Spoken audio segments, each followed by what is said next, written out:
CM Siddaramaiah ವಿರುದ್ಧ ಪ್ರಾಸಿಕ್ಯೂಷನ್ಗೆ ರಾಜ್ಯಪಾಲರು ಅನುಮತಿ ನೀಡಿರುವ ಬೆನ್ನಲ್ಲೇ ಸಿಎಂ ಸಿದ್ದರಾಮಯ್ಯ ಅವರ ಜಿಲ್ಲೆಯಲ್ಲಿ ಪ್ರತಿಭಟನೆ ಜೋರಾಗಿದೆ. ಇವತ್ತು ಸಹ ಮೈಸೂರು ನಂಜನಗೂಡು ರಸ್ತೆಯಲ್ಲಿ ಪ್ರತಿಭಟನೆ ಮಾಡಲಾಗ್ತಾ ಇದೆ. ಮಾಜಿ ಶಾಸಕ MK ಸೋಮಶೇಖರ್ ನೇತೃತ್ವದಲ್ಲಿ ಪ್ರತಿಭಟನೆ ನಡೆಸಲಾಗ್ತಾ ಇದೆ. ನೀವು ನೋಡ್ತಾ ಇರಬಹುದು, ಈಗಾಗಲೇ ಮೈಸೂರು ನಂಜನಗೂಡು ರಿಂಗ್ ರಸ್ತೆಯ ಬಳಿ ಕಾರ್ಯಕರ್ತರು ರಾಜ್ಯಪಾಲರ ವಿರುದ್ಧ ಘೋಷಣೆಯನ್ನು ಕೂಗಿ ಪ್ರತಿಭಟನೆಯನ್ನ ಮಾಡ್ತಾ ಇದ್ದಾರೆ. ಬೆಳಗ್ಗೆಯಿಂದಲೂ ಸಹ ರಸ್ತೆ ತಡೆಯನ್ನು ನಡೆಸಲಾಗಿದೆ. ಬೇರೆ ಬೇರೆ ತಾಲೂಕುಗಳಲ್ಲೂ ಸಹ ಏನು ಸಿದ್ದರಾಮಯ್ಯ ಅಭಿಮಾನಿಗಳು ಕರೆಯನ್ನ ಕೊಟ್ಟಿದ್ದಾರೆ. ಎಲ್ಲರ ಆಕ್ರೋಶ ಒಂದೇ, ರಾಜ್ಯಪಾಲರು ಉದ್ದೇಶಪೂರ್ವಕವಾಗಿ ಪ್ರಾಸಿಕ್ಯೂಷನ್ಗೆ ಅನುಮತಿಯನ್ನು ನೀಡಿದ್ದಾರೆ. ಇದರ ವಿರುದ್ಧ ನಾವು ಹೋರಾಟವನ್ನ ಮುಂದುವರಿಸ್ತೇವೆ ಅಂತೇಳಿ ಮೈಸೂರು ಜಿಲ್ಲೆಯ ಎಲ್ಲ ತಾಲೂಕುಗಳಲ್ಲೂ ಸಹ ಪ್ರತಿಭಟನೆ ನಡೆಸಿದ್ದಾರೆ. ಅದೇ ರೀತಿಯಾಗಿ ಇವತ್ತು ಮೈಸೂರು ನಂಜನಗೂಡು ರಿಂಗ್ ರಸ್ತೆಯನ್ನ ತಡೆ ನೀಡಲಾಗಿದೆ. ಯಾವುದೇ ವಾಹನ ಸಂಚಾರಕ್ಕೆ ಅವಕಾಶ ಕೊಟ್ಟಿಲ್ಲ.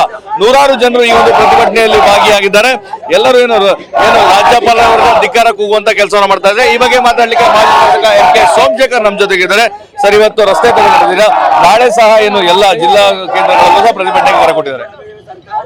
ಏನು ಕೇಂದ್ರದಲ್ಲಿರ್ತಕ್ಕಂಥ ಮೋದಿ ಅಮಿತ್ ಶಾನ ರೌಡಿ ಅಂತ ಹೇಳಿ CBIನವರು ಹೇಳಿದ್ದಾರೆ, ನಾವಲ್ಲ. ಇಂಥವನ ಕೈಲಿ ದೇಶದ ಗೃಹ ಖಾತೆ ಇದೆ. ಎಲ್ಲಾ ರಾಜ್ಯಗಳಲ್ಲೂ ಅರಾಜಕತೆ ಮೂಡ್ತಾ ಇದೆ. ಪ್ರಜಾಪ್ರಭುತ್ವ ಸಾವಿನ ಅಂಚಿಗೆ ಬಂದಿದೆ.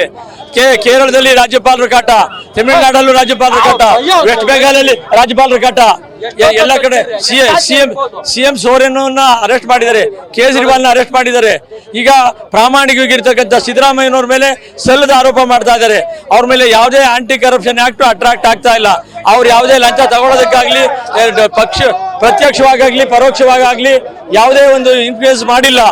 ಅವ್ರ ಮೇಲೆ ಯಾವುದೇ ಒಂದು ನಿಜವಾದ ಇದು ಕೋರ್ಟಲ್ಲಿ ಬಿದ್ದೋಗುತ್ತೆ. ಆದ್ರೂ ಕೂಡ ಈ ರೀತಿ ಇವ್ರು ಮಾಡ್ತಾ ಇರ್ತಕ್ಕಂಥದ್ದು ಅನ್ಯಾಯ. ಅದ್ರ ವಿರುದ್ಧ ಇಡೀ ರಾಜ್ಯದ ಜನತಾ ದಂಗೆ ಹೇಳ್ತಾರೆ.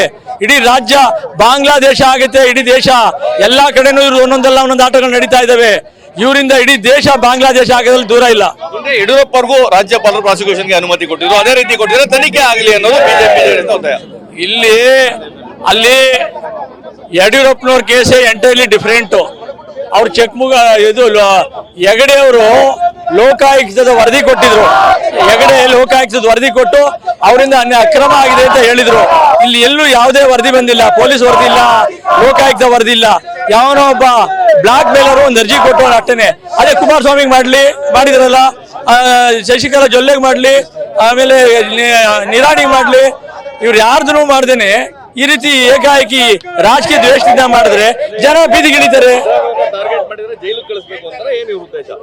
ಇವರು ಕಾಂಗ್ರೆಸ್ ಸರ್ಕಾರಗಳು ಎಲ್ಲೂ ಇರಬಾರ್ದು. ಕಾಂಗ್ರೆಸ್ ಈಗ ಹಿಂದೆ ಎಲ್ಲ ಬಿಜೆಪಿಲಿ MLAಗಳನ್ನ ಕೊಂಡ್ಕೊಂಡು ಮಾಡಿದ್ರು. ಈಗ MLA ಕೊಂಡ್ಕೊಳಕ್ ಆಗಿಲ್ಲ. ಇಲ್ಲ ED ಬಿಡ್ತಾರೆ, ಇಲ್ಲ CBI ಬಿಡ್ತಾರೆ. ಈ ರೀತಿ ಮಾಡಿ ರಾಜ್ಯಗಳ ಸರ್ಕಾರ ತೆಗಿಬೇಕು ಅಂತ ಇವರಲ್ಲಿ ಇರ್ತಕ್ಕಂಥ ಮಂತ್ರಿಗಳು MLAಗಳನ್ನ ED ಅವ್ರು ನುಗ್ಬಿಟ್ರೆ ಅವರೆಲ್ಲ ಜೈಲಿಗೆ ಹೋಗ್ತಾರೆ.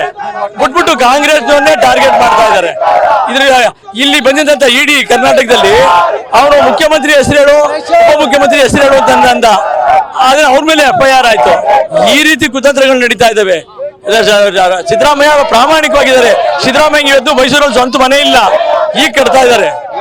ಕಾನೂನು ಸುವ್ಯವಸ್ಥೆ ಹದಗೆಡ್ತಾ ಇದೆ. ಯಾರು ಹೊಣೆ? ಈಗ ರಾಜ್ಯಪಾಲರೇ ಇದಕ್ಕೆ ಹೊಣೆ. ರಾಜ್ಯಪಾಲರಿಂದ ಇದೆಲ್ಲ ಆಗ್ತಿರ್ತಕ್ಕಂಥದ್ದು. ಇದಕ್ಕೆಲ್ಲ ಮೋದಿ ಅಮಿತ್ ಶಾನೇ ಹೊಣೆ. ಇದು ಮಾಜಿ ಶಾಸಕ MK ಸೋಮಶೇಖರ್ ಅವರ ಮಾತು.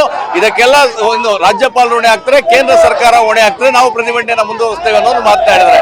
ಕ್ಯಾಮರಾ ಪರ್ಸನ್ ರಘು ಜೊತೆ ರಾಮ್, TV9 ಮೈಸೂರು.